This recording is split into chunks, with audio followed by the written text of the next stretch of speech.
All right, so I already blew it. I was supposed to talk about the survey when I did my introductory remarks. I didn't do it, so let me do that now. Everybody should have on their at their place setting. You should have one of these. If you don't have one, you could see myself or any one of my colleagues at the break. This is really, really important. One, it's important because it gives us feedback on how we're doing, the products, the event. So please take your time to fill it out. It's really important that you put your name on here because we're going to use this to do the raffle later. Anybody interested in winning the raffle? Show of hands. Show of hands. Anybody interested in the raffle? Looks like 2 people. Where's it? Give me some energy. How many people want to win the raffle? All right, there we go. Very good. Very good. Don't make me bring these individuals back into the room. And the other thing is fill in your company information. And you know why that's really important? Because based on the feedback you give us on the survey, that helps us to determine how much we charge you for the products. Okay.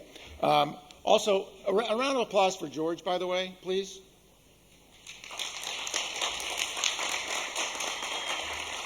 I have worked with a lot of sales engineers. George is the best. This guy, you cannot rattle him. He is calm. He is one very, very cool customer. He's amazing. So thank you, George. All right. Assuming it's... yeah.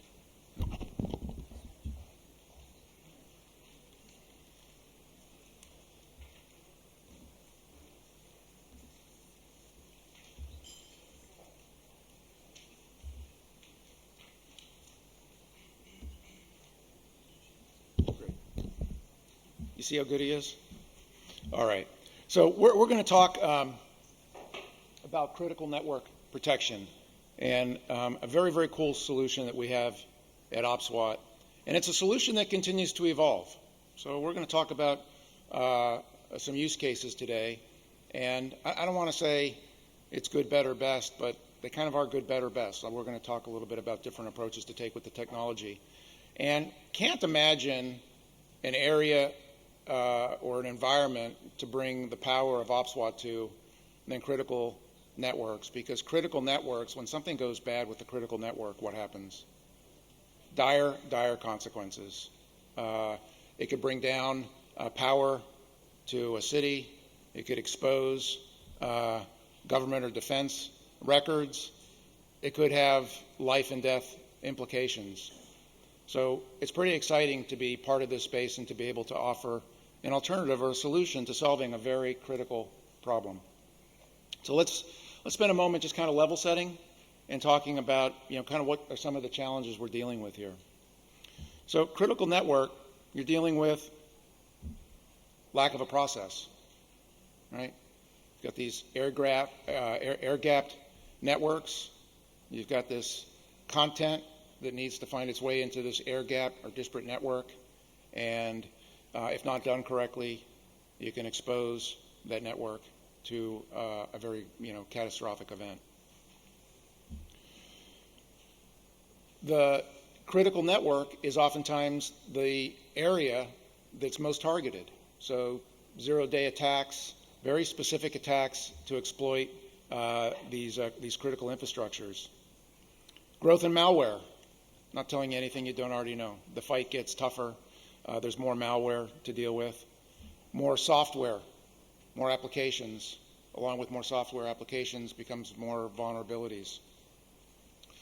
The loss of data, and we'll talk about how we've engineered a solution, or you can use a solution if you already have one, to help ensure that you're not losing data. And I want to share too, Benny was sharing with you the OPSWAT platform. I know a lot of you here use an element or a few elements of the OPSWAT platform. The solution becomes that much more powerful when you leverage in total all of the technologies that are enabled in that platform. So I want you to be thinking today about how can you enable different technologies to work harmoniously together to solve a critical problem. And then there's sort of this umbrella that sits upon all of this, which is compliance. And there are hundreds and hundreds and hundreds of pages written on compliance regulations to make sure that you're following specific steps, GDPR, specific regulations for nuclear power, etc. Let's talk about some of the recent, over the last 24 months, some of the recent attacks. I'm sure you know a little bit about each and every one of these. Shamoon, Triton. Triton was an attack designed specifically to exploit a critical network, to basically bring the network to its knees. Cryptocurrency, very hot and growing area of breaches. Dragonfly 2.0, NotPetya, and WannaCry. WannaCry is an interesting one.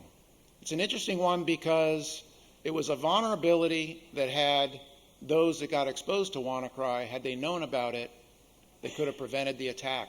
There was a hospital, large hospital, 800 beds. So you got patients in those beds. They got hit by WannaCry. And so now what do you have? You've got all of these critical patients, all of their records, their medical information, their x-rays. They're all encrypted. They're not accessible. Brought the hospital literally to its knees, and the hospital was forced to spend tens of thousands of dollars in ransomware to free up the network again so they can care for the patients. George, you're going to take just a minute and show. I think we'll use we'll focus on Triton and WannaCry, but on all of these attacks, had our solution been deployed, there would have been no risk of breach. So, George.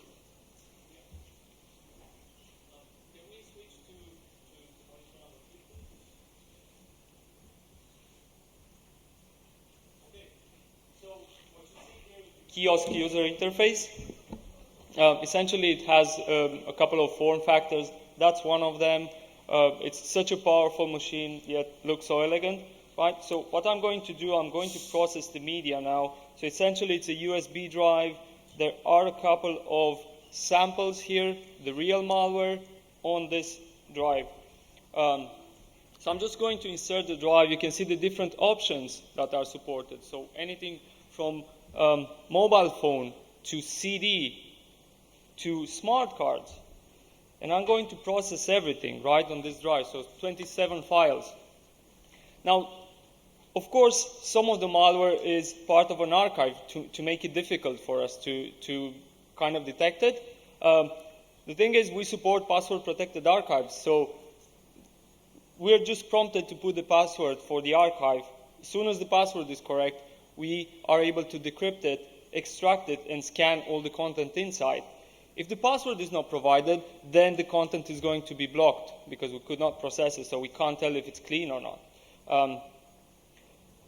Also, this process involves not only multi-scanning, right? As you can see, data sanitization has been applied. So the files that get sanitized can be used in the infrastructure, only those, right, not the original files.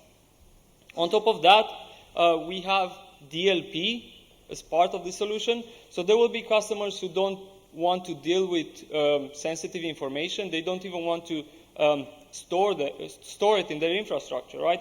So that's what I was talking about. It's the password-protected archive. It's actually the WannaCry. So I just put the password, hit unlock, and then it's processing. So you would see there are 15 blocked files for different reasons. Let's just go to the WannaCry one, and you can see that this has been flagged by so many AV engines. By the way, I'm running 20 different AV engines on this machine at the moment, right? Most of them were able to detect it. Right.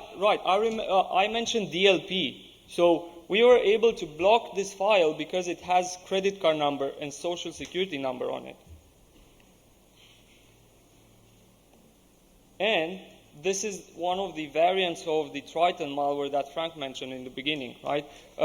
You can see here the name that was given by different AV vendors. It's essentially one of the variants of that malware. Yeah.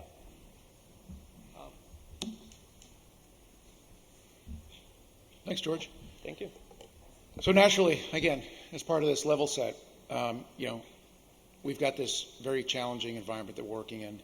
We've got this solution called an air-gap network, and yet you still have to find a way to get the good stuff, the good files, into that network. And how do you do that without subjecting this network to something dire?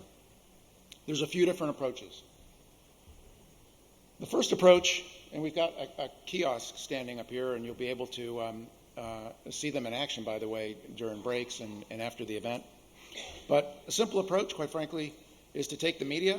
In this case, it could be a USB or a phone or a diskette. You go to the kiosk, you enter the data, or you enter the media rather. The media gets scanned. It copies the successful or clean files over to a USB drive, and you can literally take that USB drive, walk it into the network, and download the clean files. Can we switch to? Okay, so that's going to show essentially moving data from one media to another. It's usually the case where the company provides a trusted media that can be used into the critical network, and a contractor comes with his own portable media. That might be a CD, can be a USB drive. And I'll just go and choose the guest workflow because I don't have an account, so I'm now the contractor essentially. I'm going to insert this, the drive. I'll just spend one moment, so I'm not going to hit process all because it's very important. I want you to see this. We're not only scanning the files on the drive, we can also scan the boot sector. So this is very important. However, I'm just going to scan the files now because I processed the boot sector in my previous demo. Again, it's the same data set of files because I want to show what ends up on the secondary media. Essentially, only the clean files will be copied to the company provided media. So the first, the original file, the original portable media will be left at the reception, and that contractor walks in with only that trusted media. Again, same technologies apply to this workflow. I haven't mentioned in the beginning, there's also a vulnerability module. So essentially, we have the ability of providing a list of CVEs and marking a installer as critical from a vulnerability standpoint. So there might be a case that someone comes in to bring a patch, and that patch has critical vulnerabilities. Right? The company can take an action. Right? They can choose to block the file because it has critical vulnerabilities, or to allow it. But if they allow, they at least take the conscious actions that they would know what risk they expose themselves to, and they can mitigate that action. Right, so this is just a standalone. Let me just quickly switch, and you'll get to see how simple it is to configure this from an admin perspective. As you can see, the kiosk interface has a hardened UI, so it can safely be left in the reception unattended, and the interface is very simple to use, intuitive. There's no training needed. When it comes to copying data to a secondary media, I just need to check this box, hit apply. I'll bring the kiosk interface back on. We'll repeat the process with less files this time, I promise. Again, there's a disclaimer, so this is very important if the company wants to state what's happening with the file that person brings in. I'm going to insert the media again. The USB drive is going to be detected. I have the option now to browse. Now again, this is something that can be configured, right? Because I'm a contractor, the company might say, I don't want you to bring executables. So that can be blacklisted. So I'll just go and copy some files, select some of these files, just 2 of them for the sake of time. And now I have an option to copy. One is blocked, one is allowed. One is blocked because it has a hidden social security number in it. But the allowed one is the one that's actually going to be copied on the secondary media. And if I hit copy, I'm going to be asked to insert the secondary media, which I will do now. When this process happens, we can do a checksum, so we can check if the files have been correctly copied to the secondary media. And now I'm going to show you very quick the secondary media, the file that got there.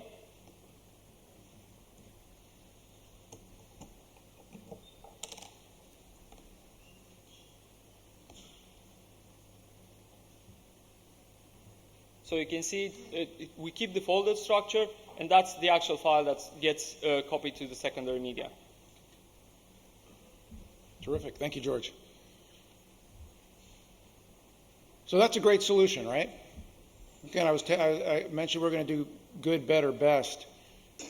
Now, if you use the honor system to protect your critical network, that's a fantastic approach. But what is to keep you from bringing in some other media that still perhaps has some malware on it?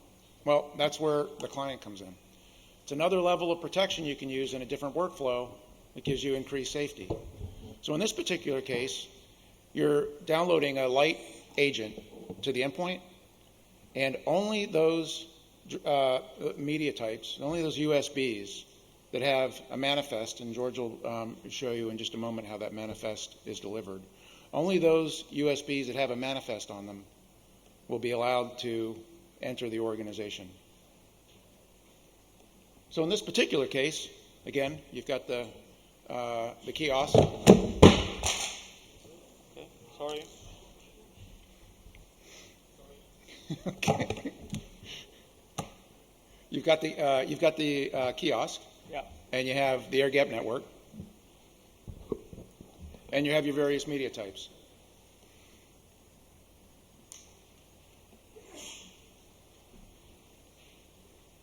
You can process the media through the kiosk. It gets cleaned. In this case, the disk is cleaned. The mobile device gets connected to the kiosk, gets scanned. In this case, there's malware on it, and it gets rejected. And then finally, USB drive gets scanned, it's cleaned, or clean, and passes through. And each of these, this disk and the USB, have a manifest on the device and can be delivered into the air-gapped network.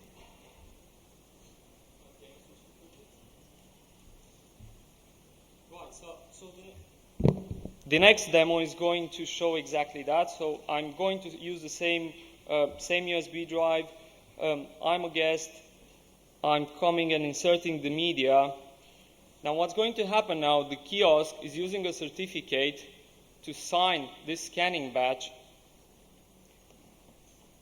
And the certificate will include details about all the files that have been processed, the hash of every file, the associated scan results, and that certificate is going to be validated by the endpoint client. Right, so the endpoint client does one simple and powerful thing. It checks that certificate and only allows me to get access to the files that were marked clean by the kiosk. Now that can go on a number of endpoints. Very soon there will be a central management that will provide visibility into that if those endpoints are connected, right? But this client can also work totally offline, so we won't need any connection because it relies on that manifest that was put there by the kiosk. So you can see, again, the same solution stack, technology stack is going to be applied for this data set.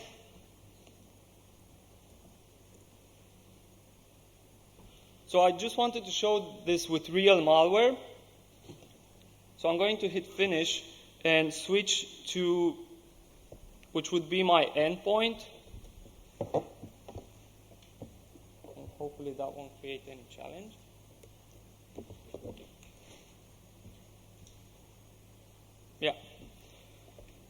So I processed the media in the kiosk, and now I just moved in to the critical network, and I just have to put this into the endpoint.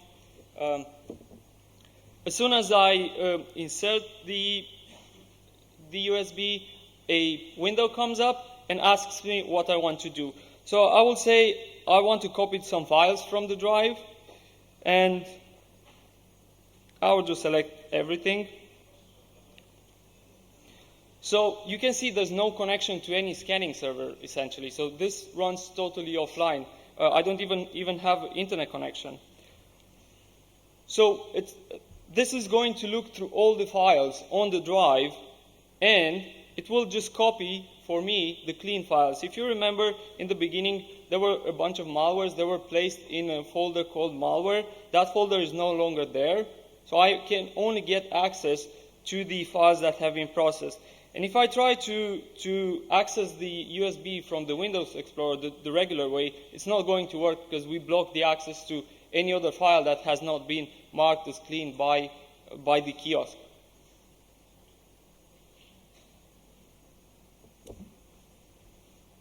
Terrific. Thank you, George. And see, I told you this guy's cool as a cucumber, right?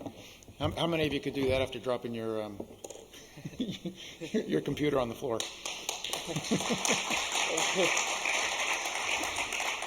Wait till you see his next trick. It's incredible. I told him we probably shouldn't do this in a live group. Okay, that's better. What we did there is we leveraged the kiosk, but we also ensured that unless the media has been scanned, it can't get access to the critical network. Lastly, we introduce another element. We introduce our vault. And the vault plays a couple different important roles. First of all, it's a secure storage for the files. And I'll show you how the workflow operates in just a moment. It also provides a supervisory element, and we'll talk about that in a minute, how now you're adding another level of sophistication to how the solution is deployed. And then it also has a workflow capability where you can leave the files in Vault over a period of time and scan the files. Set up a workflow so the files get scanned periodically to ensure that there's not an outbreak that you may not be aware of on those files. So in this particular workflow, again, you've got the kiosk, you've got the secure network, and now you have the introduction of the Vault and a supervisor. Again, same three media. And we also are using, by the way, we're still using the client that we showed you in the previous workflow. The media goes through the kiosk, gets sent to the Vault. The clean files get sent to the Vault. Bad files are rejected. More clean files get sent to the Vault. The administrator then selects the files and lets the files move through safely to the network.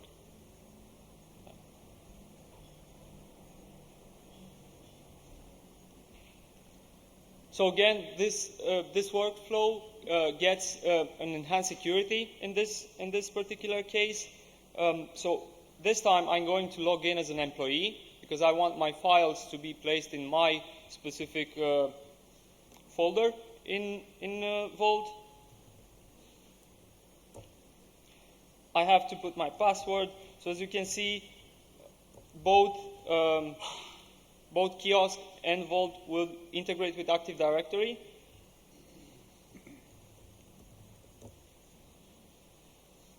I get login. I have to answer what's the source of this media. So this is, again, a question that can be configured. And I now need to insert the media. I'm going to use another data set this time that is maybe less I'll just show you the files here. So it's just a couple of files that will essentially get sanitized. They have different active objects inside that will be, it's possible that they would be potentially exploited. If I hit copy, now I still have the option to copied to a secondary USB media if I want. I can skip that, and the files get copied to the vault automatically.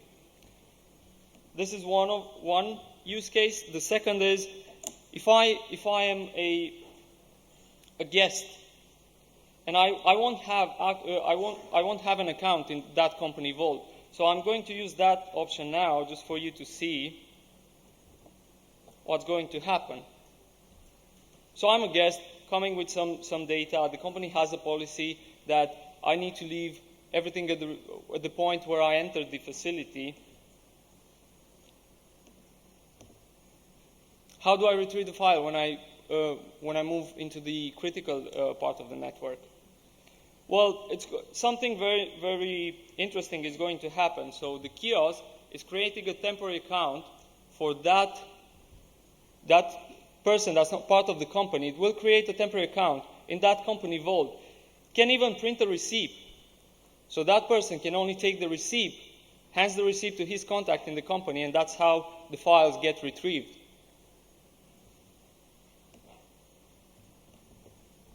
Thank you. Thank you, George. So again, good, better, best. If you're using our technology and aren't using the full complement of capabilities of this solution, really encourage you to spend some time talking to us a little later today. If you're considering this solution, really encourage you to think about your workflow and taking the added measure or extra step to really make sure you're leveraging the totality of our solution to make it very, very secure. We've been hard at work. This is one of the super hot areas for us at OPSWAT. A lot of demand, naturally based on the problem we're solving. And so we've been hard at work adding additional enhancements to our kiosk. One such enhancement was the introduction of mobile phone support. So iPhones, Androids are now supported through the kiosk. You can copy files over from... I'm sorry to interrupt. Teléfonos, בכיס, כל הטלפונים נשים בצד. דale, טלפונים בצד. Ahora teléfono, me pongo quise a que nadie. ¿A dónde es Arturo?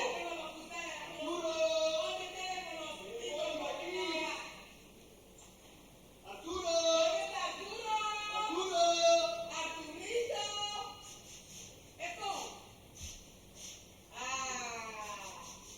Ahí está. Tokio, vení. Arturito. Me callé, ¿ah? Me callé.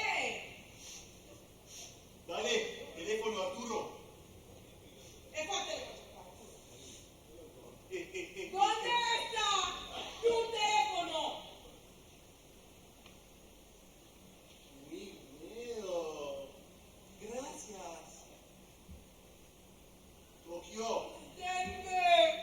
Chiude quieta, Croatia. The slow motion, okay? Ahora, אני הולכת להעביר את הכבשים. תשימי לב שהמשטרה לא שתלה תפטיר רוסי. Bueno. ברק! ¿Qué? טוקיו! ¿Qué? הקיוסק! תומך עברית? ברור שהוא תומך עברית. דבר!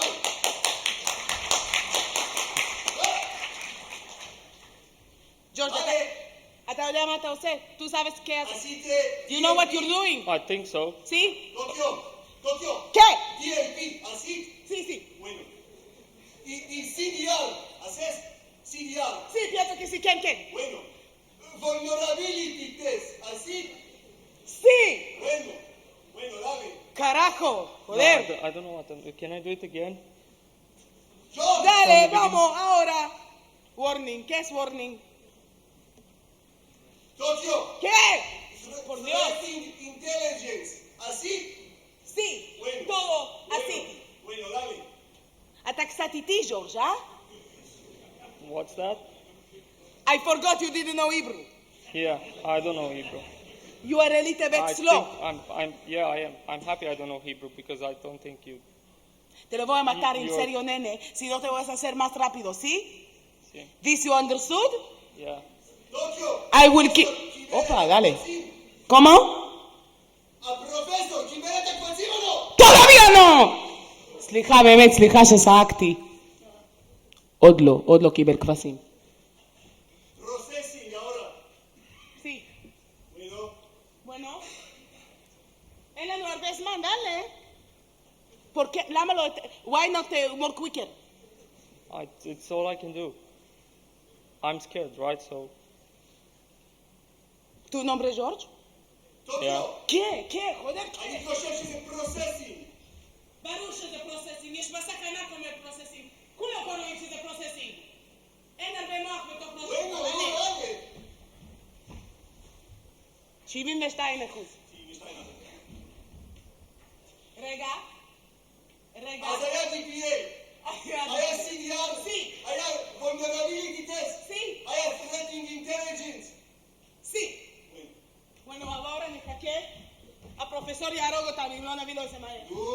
עכשיו רואה גם הכל במצלמות. כולם ראו את הנייר? Everyone saw Casa de Papel or no? Dale, Heinz. No? It's on Netflix. You should see. It's a little bit too dramatic, but it's okay. Oh, ahora está bien? ¿Sí? Yeah. ¿Sí? אוקיי, Yeah, yeah. הפרופסור קיבל את Yeah, the הקבצים. files now. Sí, pero כתוב שהוא קיבל כבשים, pero por favor. Yeah, It says yeah. on the big screen. Yeah, you have the files now. See, There you keep go. it, keep it. You give it to the professor when he comes. Okay. Yeah. Dale, ven, dale.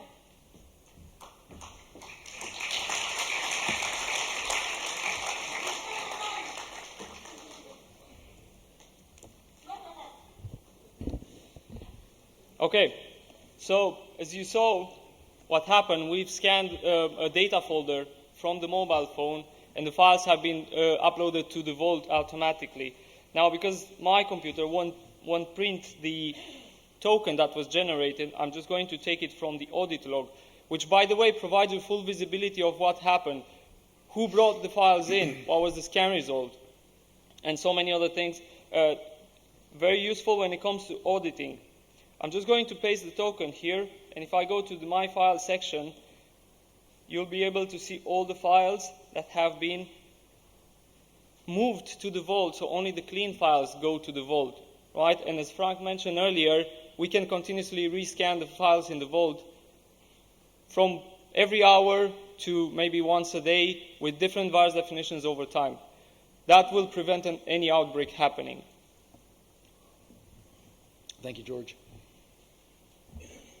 Should we introduce the mobile phone support one more time? No, just kidding. Okay. The next is our secure image. So we just launched secure image in North America in the last couple months. If you have an interest in this technology, I encourage you to talk to our colleagues at Bulwarks at a break or after the session. But in essence, this is just what it implies. This hardens the image. It also ensures that if for some reason the image is compromised, the solution will shut down and becomes unusable. Queue management. So, given the increase in use of this technology and more people getting their files scanned by having use of Vault, you can have multiple people download their files, goes to Vault, Vault puts them in queue, and then cleans the files in order. That way you don't have to have a line of individuals standing outside your business waiting to have the files downloaded. I think George mentioned earlier password protected archive. So we've added in the user interface the ability to enter the password, and we can extract protected archive files. DLP. I think we've mentioned DLP now a few times. DLP is a very, very important element, and we'll talk about how important it is in another use case before the end of the session. But we added DLP. DLP is a very valuable technology to include in the platform, specifically related to kiosks, because you can reject incoming items that, like social security numbers, credit card numbers, that you don't want to bring into that network, or perhaps ensure that they don't exit the network as well. And that brings me to reverse data transfer. So in short, everything that you just saw that has a highly secure process to bring clean files into a critical network, you can reverse the order to help ensure that important files don't find their way out of that critical network.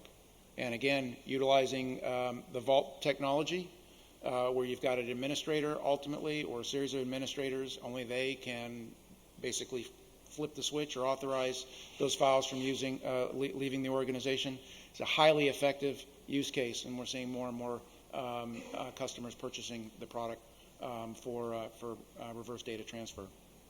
So lastly, I want to just talk about some successes. I started by saying nuclear power was, one of the industries that have a lot at stake, and I'm proud to say that in the United States there's 99 nuclear power plants. Almost all of them use OPSWAT technology, OPSWAT kiosk technology, to protect that critical infrastructure. Noble drilling. This is an amazing use case for us. An incredible drill here. They've got a network inside the rig. They bring files in, they get scanned, they bring them into the network. And amazing customer, amazing use case, and have ruggedized kiosks naturally, given the type of business they're in. OPPD Energy. In this case, we talked about compliance. A lot of compliance when we're talking about energy, nuclear energy. They needed to use our technology to comply with NERC-CIP standards. Large U.S. utility, electric power utility, NEI, NIST compliance requirements. Again, using our technology to make sure that not only are they keeping their organization safe and secure, but they're also compliant with just a whole host of standards related to transfer of data. So in summary, before I turn it over to the next speaker, really powerful solution, especially if you deploy the full complement of technologies and you use it in a workflow that has that brings out the most secure capabilities that OPSWAT can offer. And you saw George, even though obviously George has been doing this for quite some time, you saw as George was presenting the solution, it's not a difficult solution to operate. It's very intuitive. The user interface is very easy to navigate. The dashboard, very easy to understand what's going on. So thank you for your time. We'll be here throughout the day. Any questions, I'm happy to speak in greater detail. Thank you.